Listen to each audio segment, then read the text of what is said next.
thanks so much for having me. We were trying to remember the last time I was here. Can't remember which book it was.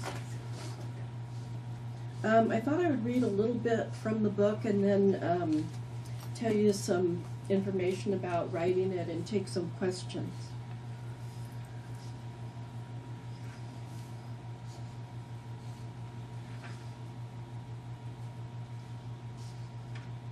Okay, this is after the pirate wedding that begins the book, and my main character, Glory, is a young widow, and she is deciding whether or not to take in this girl who needs like a foster home for the night.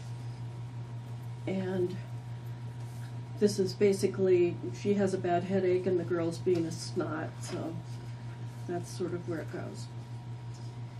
3 hours and several dishwasher cycles later, the servers had been paid and left, and the patio was hosed down, and Juniper and Glory sat alone in the kitchen. When Glory couldn't find her Percocet, she'd taken 2 Advil, but it wasn't working. She held an ice pack to the back of her neck, but that wasn't helping either. "The cake was a big hit," she said. Juniper didn't respond. "Do you think I should make 2 cakes for the next wedding? They do that in the South," she said. "It's called a groom's cake. Usually it's something the groom likes, you know, like a football or Star Wars movie characters. The exact opposite of a frilly wedding cake." Juniper poked at her turkey stuffing. "This was out for hours. How do I know I won't get food poisoning?" Glory ignored that, having seen by now that it was just Juniper's way to complain. "I'd love to hear your thoughts if I do start having weddings here." Juniper let the fork clatter onto her plate. The noise startled Glory, and she sat up straight, the ice pack falling from her grip. She reached down to pick it up, and her head throbbed. "What's the matter?" "Stop making conversation, okay? You don't care what I think. In 12 hours I'll be gone, and you can do whatever you want with your stupid cakes and weddings." The pause felt worse than the omitted curse word. "You'll find clean towels in the bathroom," Glory said, standing up, suddenly wary of this girl's hormones or history that made her so prickly. "Will you be all right by yourself for a while? I have to see to the dogs." Glory let Dodge and Cadillac out for a quick run around the property and hoped the night air would clear her pounding head. The dogs were trained to relieve themselves in a corner of the yard nearest the trash cans, and they headed to that patch of dirt first.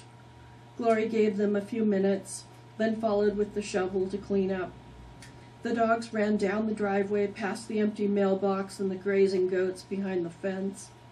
On their return circuit, Dodge leaped for attention and hit Glory in the back of the knees so squarely that she almost fell down.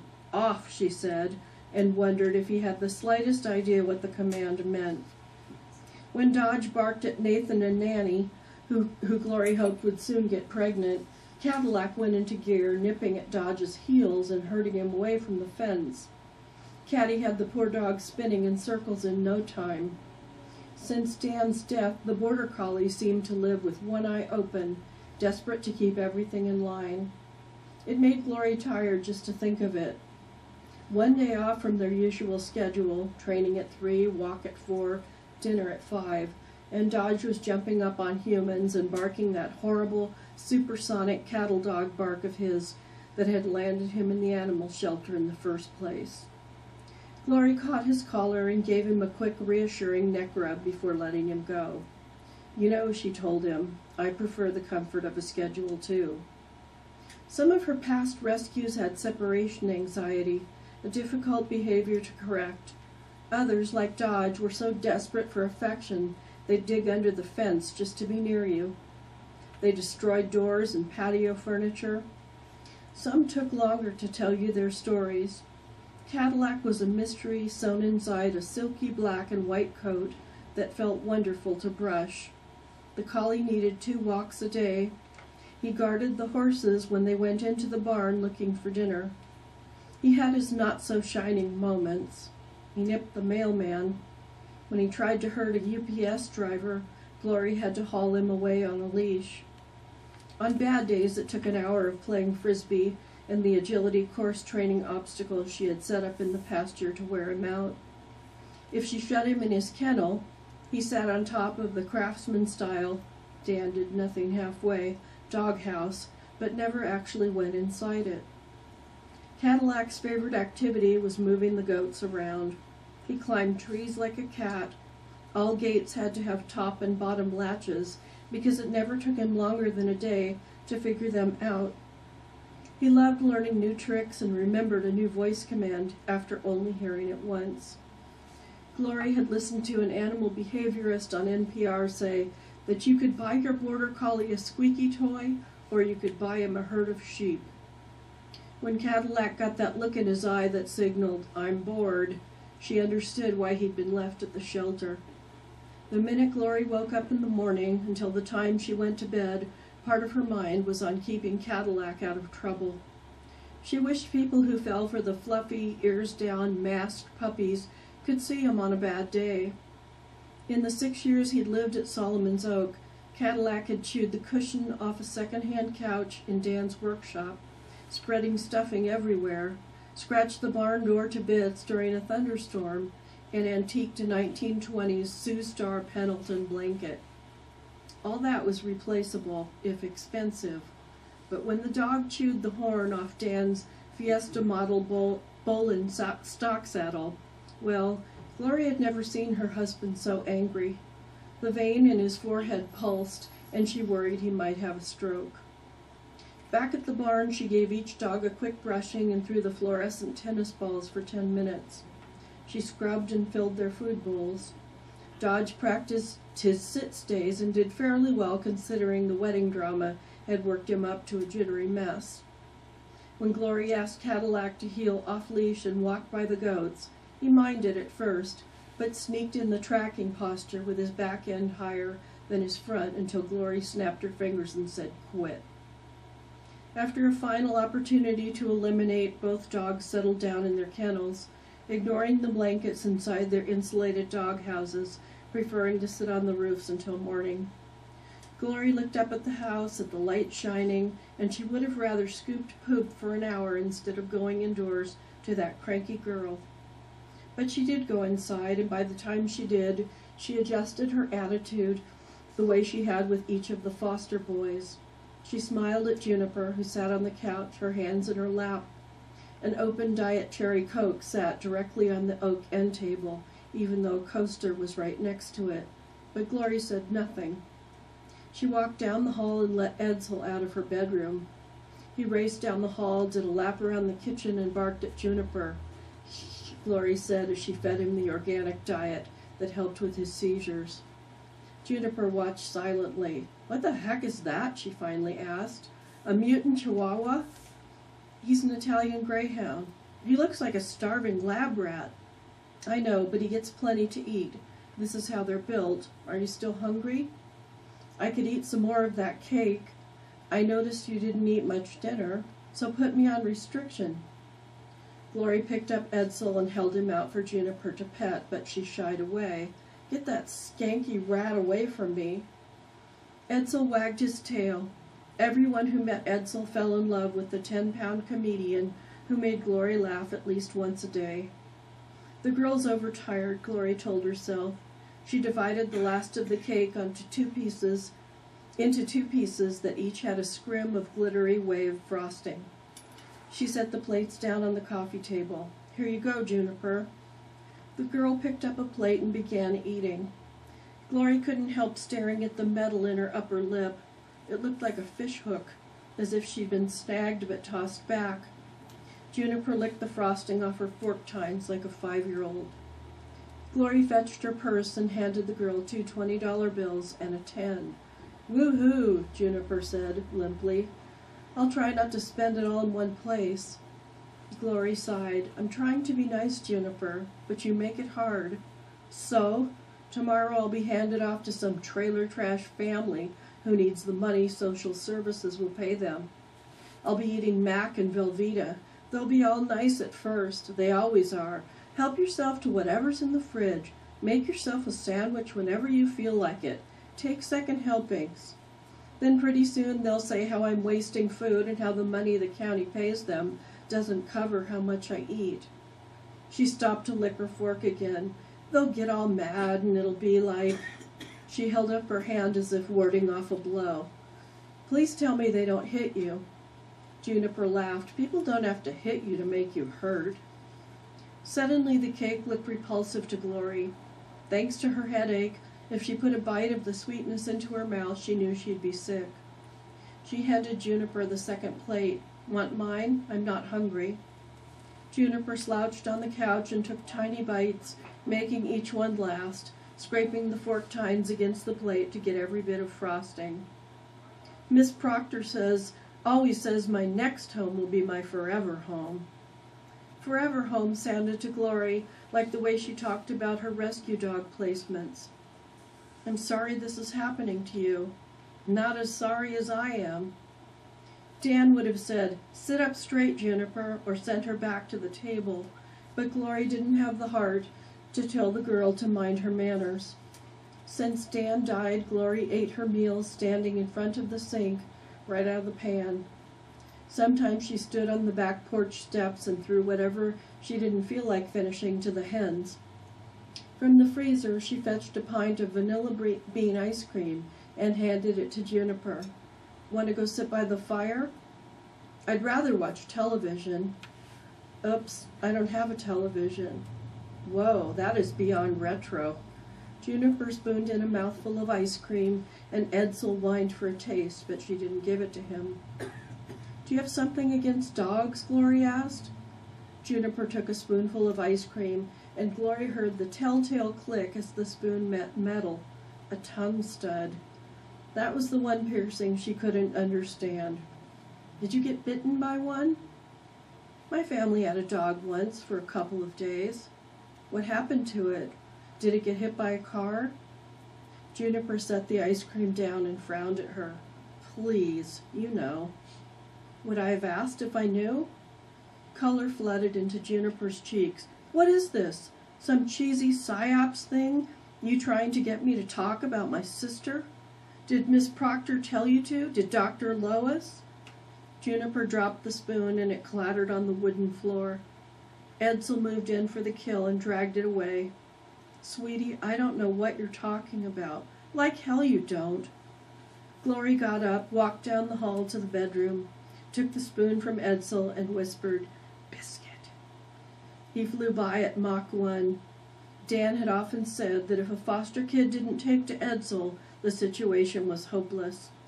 Glory opened the cupboard and got a biscuit and then placed it in Juniper's hand. Juniper threw it across the room, and Edsel, figuring this was a game, ran after it. That was uncalled for, Glory said. So sorry. No, you're not. I'm pretty straightforward, Juniper. I didn't finish college. I don't know what's in style or not. I lost my husband, and I have to make this business run in order to keep on living here. Juniper continued to look Glory straight in the eyes. Then maybe you should think about keeping me. The county pays you money, you know. Glory bit back her words and looked at the clock, dismayed to learn it wasn't yet midnight. This headache was epic. She would have given her right arm for the missing painkillers. Edsel began hoovering his way across the kitchen in search of crumbs. Striking out, he trotted back to Juniper, placing one paw on her knee. This time, though Glory could tell it was killing her, Juniper didn't pull away. Edsel lay down next to her, his head on her feet. The fire Glory had started after the guest left was down to embers. Edsel pawed Juniper's leg and whined. He's awfully sweet if you give him a chance. Only morons give second chances. Juniper got up from the couch and sat down on the hearth rug in front of the fire. If not Edsel for comfort, what would it take? So, Glory said, tell me about your sister's dog. Juniper gave Glory a searing look. Did you grow up on another planet? Otherwise, you're the only person in Monterey County who hasn't heard of my sister, Casey McGuire. Casey McGuire. Casey, who had disappeared 4 years ago after taking her new dog for a walk. The dog, full grown, a new addition to the family, had returned to the home he knew best, Solomon's Oak. That dog was Glory's border collie, Cadillac. He'd shown up near 3 a.m. the night Casey had gone missing, his red leash dragging behind him, scratching at the back door, waking Glory from a deep sleep. She'd put him in his old kennel, angry that the McGuires had allowed him to get loose, and angry with herself for misjudging the family, even after 2 home visits. She waited until noon the next day to call them. She hadn't turned on the radio, she had no television to catch the breaking news, and 4 years earlier the internet wasn't so reliable when it came to news. This was before the lakeshore neighborhood, made up of old summer houses and trailers, was raised for development. The McGuires had lived 5 miles away across the highway, but even with traffic, Cadillac found his way back to Solomon's Oak. Despite the Amber Alert, numerous search and rescue attempts, posters, hotlines, and television coverage, not a trace of Casey was ever found. Officially, the case remained unsolved. Glory remembered Casey and her younger sister their mother had called Junebug. She had a round face, dark blonde hair, and braces. This Juniper had dyed black hair, a snotty voice, and a tattoo of a bluebird on her neck. "I am so sorry, Juniper. I honestly didn't know."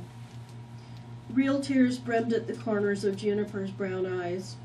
She looked into the fire and not at Glory, and suddenly Glory was so angry with Caroline for not prepping her that she could have slapped her. 4 years had passed since that afternoon in 1999. Everyone presumed Casey was dead, just another innocent girl in the wrong place at the wrong time. Once a year, on the anniversary of her disappearance, the Herald ran an abbreviated story.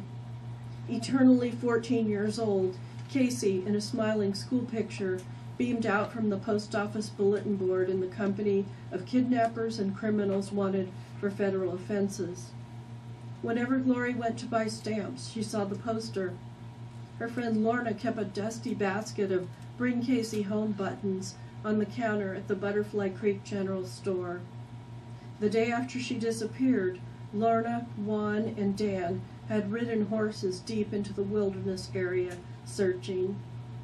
Helicopters buzzed for days. Casey was gone, but here was her 14-year-old sister, pierced, angry, and homeless. She had survived the decimation of her family, paying for it with her childhood. Cadillac would remember her.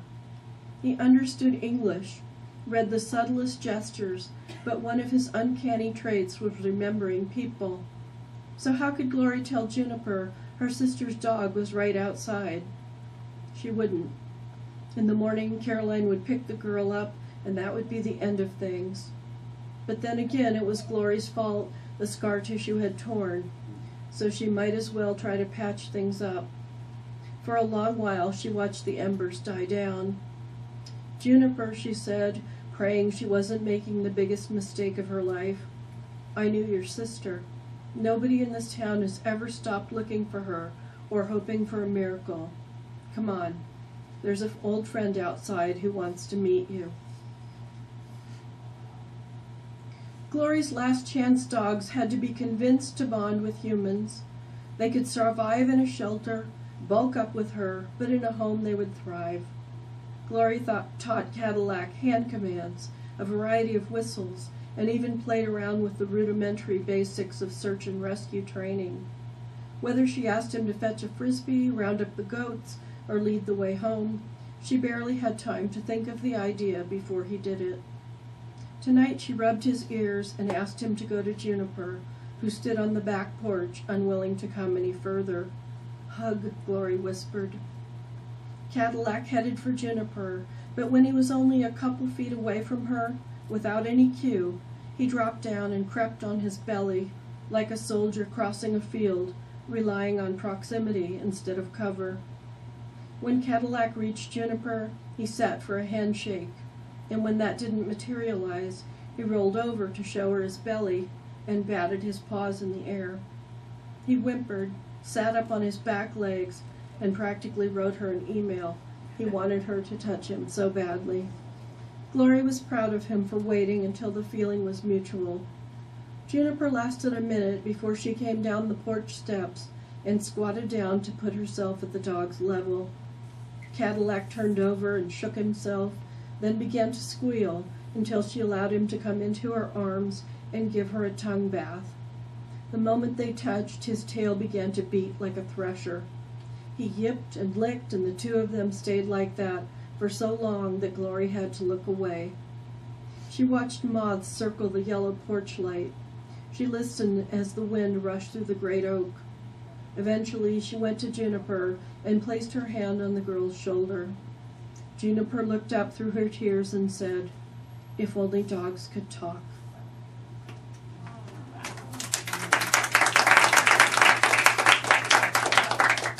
Okay, so the generative process of this book took many years. But it began when my son was at Cal State Monterey Bay in his first year of college, and my husband and I drove up there to see him. And this girl had gone for a walk with her dog, and the dog had come back, but not the girl. And so this story was everywhere. You couldn't go anywhere without seeing posters, people searching. It was everywhere. And I thought, how devastating as a mother, to not only to lose a child would be horrible, but to never know what happened was just beyond anything I could imagine.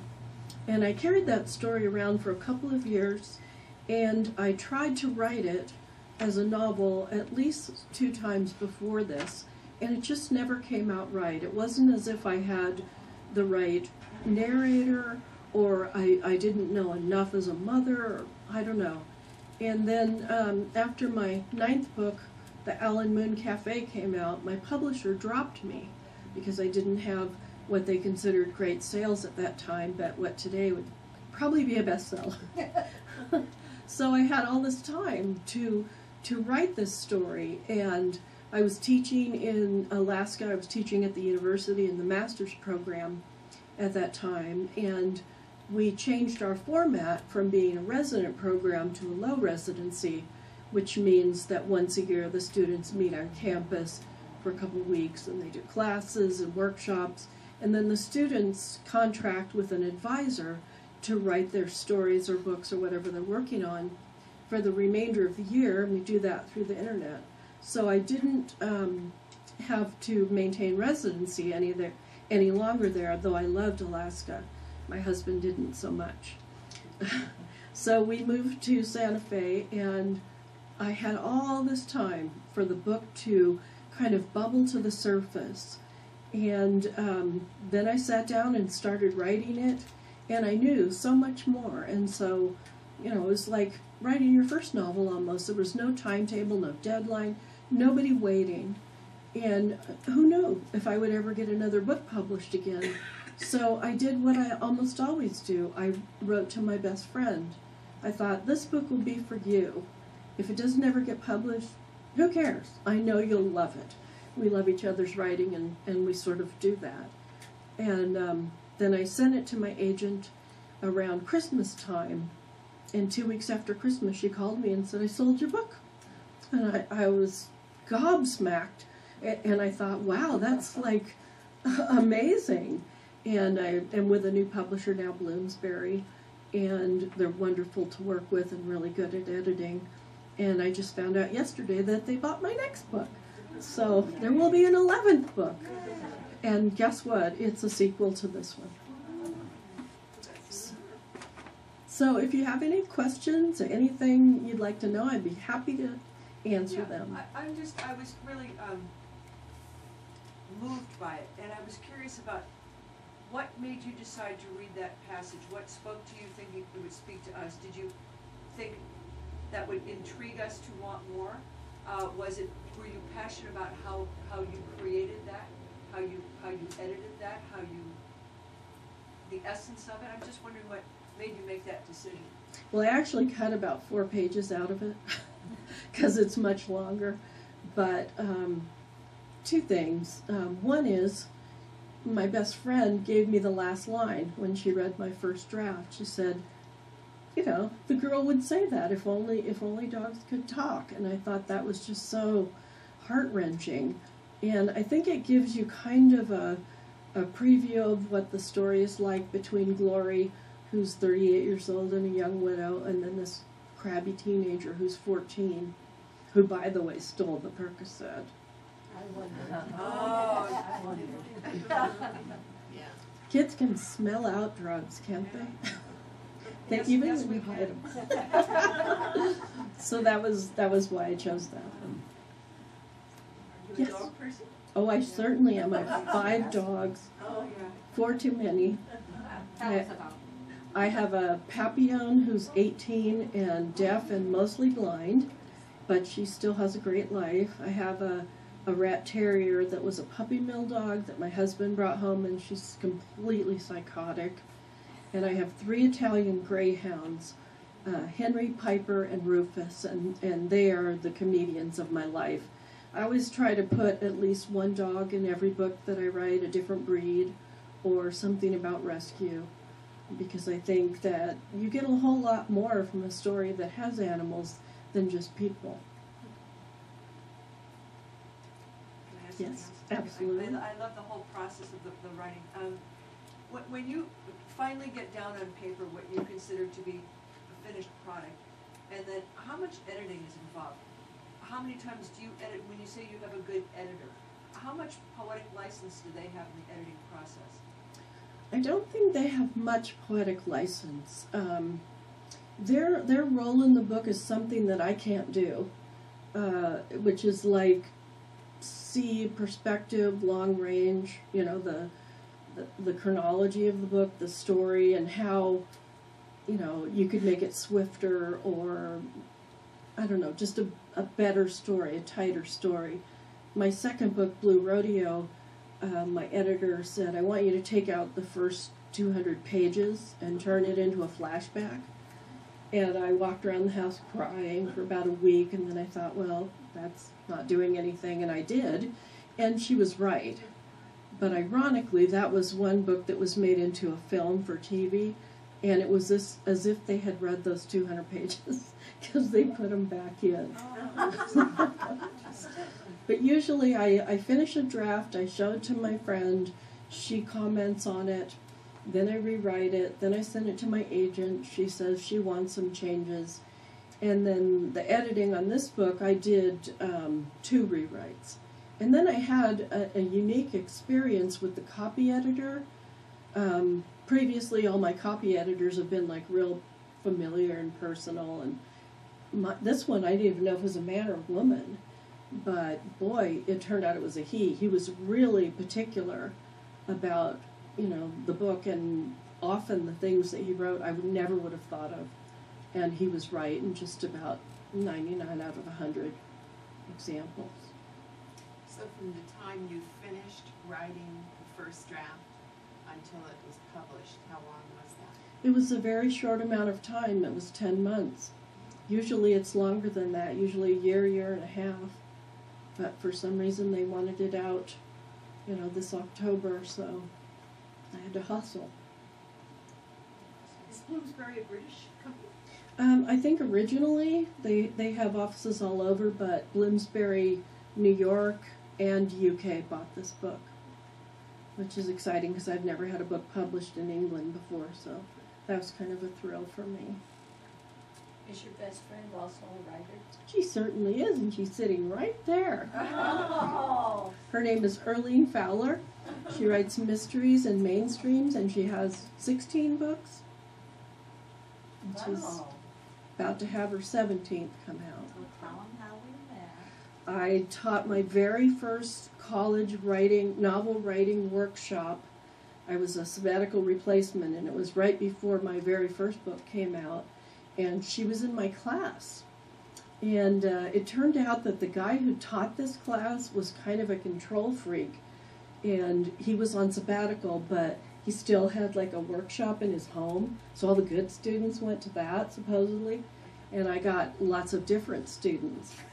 Difference a good thing. And I read Erlene's I think it was her first chapter, and I could tell it was really special. And I asked her to stay after class and said, you know, how much of this book have you written? And she said, oh, I'm almost done, and I'm rewriting it. And I said, well, I don't usually do this, but I'll make time to read it over Thanksgiving holiday. So she rewrote it, I read it, I told her some changes I thought she should make, and then I called my literary agent and I said, I have a book that is a slam dunk for you. I know you're going to sell this immediately. And most writers don't do that because most writers aren't all that helpful to other writers because they consider them competition. And she read it. Arlene had an agent in a week, and in, how long was it? 3-book deal? About 3 weeks. 3 weeks, yeah, 3-book deal. So she went from working in the library, taking a class, writing for fun, to deadlines in less than a month. And we both had our books come out like within a year of each other. Mm-hmm. It was hard. We had some interesting times. Yeah. But that was very exciting for me. I love helping younger writers and She's a especially. great teacher. Great. I'm sort of tired of teaching. It gets old. So tell them a little bit about your student that you dedicated this book to. Okay, but I might cry. I know, but it's a good story. My last semester teaching in the resident program in Alaska, I had a student named Jason who was 29 years old, and he was just the most hilarious kid. Very religious and just a really, like generous, giving person. He worked with the mentally challenged in Alaska, worked full-time as well as did his master's program. And the very last week of the semester, I got this phone call late at night on a Sunday, and students would often call me on Sundays, to say why they couldn't come to class or some trauma they were going through. And it was one of my favorite students, Erica, and she said, Jason's been shot.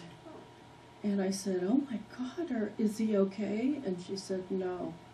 And I think that's the moment every teacher dreads, because you just know that from then on, nothing will ever be the same. And this was a really tight-knit, small program, and he was everyone's friend. And so I went immediately over to her house, and the police had just come and told her what had happened. And it turned out that I lived in Anchorage, and the man who killed Jason lived in Wasilla, Sarah Palin land. Just saying that as a reference. And this guy was like a meth freak, and he woke up in the morning and killed his father, attacked his stepmother, even injured the family dog, and then he stole his father's truck, which had a gun in it. And he drove to Anchorage. It was like 6 a.m. on a Sunday morning, and Jason was sitting in his driveway in his car letting his car heat up. And his habit was to go early morning to a coffee shop and write for a couple hours and then go to church. And he shot Jason and then didn't steal his car. The whole reason to shoot him was because he wanted to steal the car, but he just left him there to die. And so when I got stuck with this book, when I felt like, oh, what's the point, writer's block or whatever you want to call it, I realized it was just part of the grief process. And so every day I sat down and I told myself, Jason, I'm writing this for you, and you are here in this story with me, helping me with this story, because you'll never have that chance. And he was the kind of kid, you could tell he was just like on the verge of discovering his powers as a writer, and that he had this whole life ahead of him, and all I could think was, he'll never be a husband, a dad, a grandpa. He never gets to be a writer. And so some of the proceeds from this book go to an award that I started in his name, which is like a scholarship award for working students, because I knew that, he worked very hard to pay his tuition and had no help with that. And that was like what got me through that. And probably as well informed the story because now I knew what it was like to lose a kid, and so I could, bring that into the story, the pain of that, which made it a little bit easier, although not a lot. Are you writing the sequel now, and is it about Juniper or Cadillac or All of them. Warrior? Yeah, it's called Miracle of Miracles, and it begins 3 years later, and Juniper and her now stepmother, Glory, are in Santa Fe going to Spanish Market, which is a time of year when all the Spanish artists like to send and have these booths and sell stuff. Yeah, and so far I really like it. Really fun so far. We'll see. Do you have to like what you're... Can you be objective enough to sort of not like these people and not like the storyline? I don't know if like is the right word. I have to find like some kind of emotional connection with them before I can figure out their story. Some writers use outlines and do character sketches, and I usually start with like an image. So there's some picture that I have in my mind, and so I try to write toward that, and in doing so figure out the characters. But so far, Tell them the thing that started this, when you went to Spanish Market, what you bought. I went to Spanish Market looking for a micaceous clay pot. I don't know if you know what that is, but it's a kind of clay that the Jicarilla Apaches and the Navajo, when the Apaches were relocated to northern New Mexico, both of their pottery making crafts sort of merged, and they came up with this amazing clay that has like red and bronze and lots of sparkle in it. And I wanted one because my friend who's really wealthy had one, and they're super expensive, and I was convinced I could find one that was a bargain. But I ended up buying this one that was quite small. She had this like really big one, which I was completely envious of. And the girl wrapped it up for me, and I got it home and didn't touch it for a while, and then I opened it up, and inside was a blue ribbon from the Taos County Fair. And it was like a first place, and it had the girl's name on it. And I called my friend Erlene, and I said, the weirdest thing. And she said, God just gave you the plot of your next book. And I fought that for a while, because I didn't want that to be true, but it turned out, yes, indeed, that was the image. Any other questions? I want to ask you about the tree. The tree? Yes. Is it real? Did you see this oak, and was it such an anomaly that you did see it? White oaks actually don't grow in California. I've already gotten one mean letter about that. But I didn't know quite where to set this book. I sort of thought Monterey, but I've written a lot about that and just wasn't quite sure. And Erlene and I went on a road trip to kind of look around that area, and there's this incredible grove of oaks around Jolon, California, which is where the Mission San Antonio de Padua is. And I was just amazed at how big they were, how huge. And we took lots and lots of pictures, and then I thought, well, that would be kind of interesting to put a tree in the center of all this, something, that's lasted over the years, longer than these people have lived. And I like to use a lot of folklore and mythology and symbolism in my writing, so I did some research on oak trees. And I found out this quirky little fact. When in the UK, when there were still druids and all kinds of weird worshippers, and Christianity first came into the area, the priests would hold their gospel. They would read their gospel underneath an oak tree, because druids worshipped oak trees, and they figured if they did that there, they could maybe recruit a few souls. And I thought, oh, Gospel Oak, that's a great title. But there already was a book called Gospel Oak. And so then I thought, well, what can I think? Well, how about King Solomon?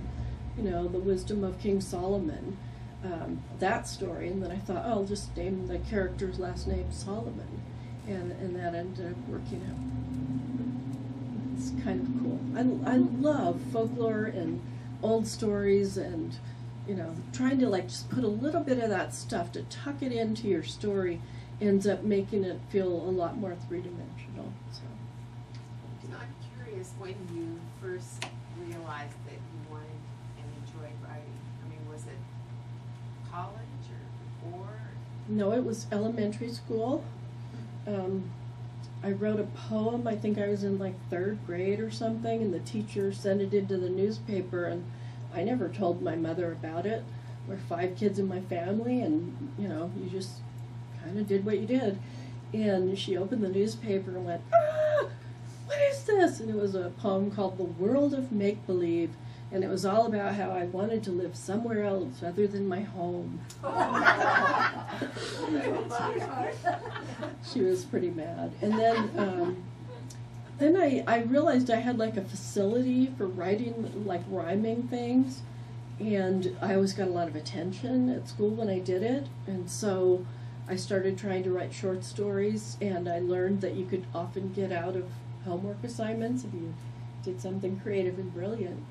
And that's what started it. My great aunt, who actually lived in Rancho Santa Fe, was a writer. She wrote 3 books during her lifetime, and she was kind of our art aunt. She would send us books and take us on trips and teach us about artists and paintings and whatnot. She was very classy, and I think that was like a huge influence. What kind of pet did she have? Oh, she had a roadrunner.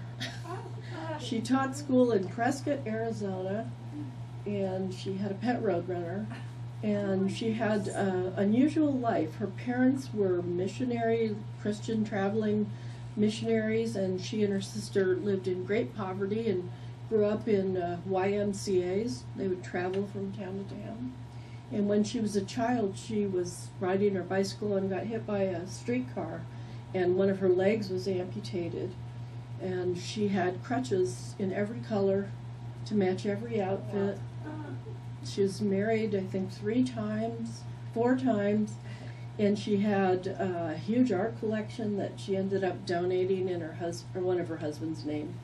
And when she passed away, we all went down to her place in Rancho Santa Fe, and we were told that we could pick one piece of her furniture.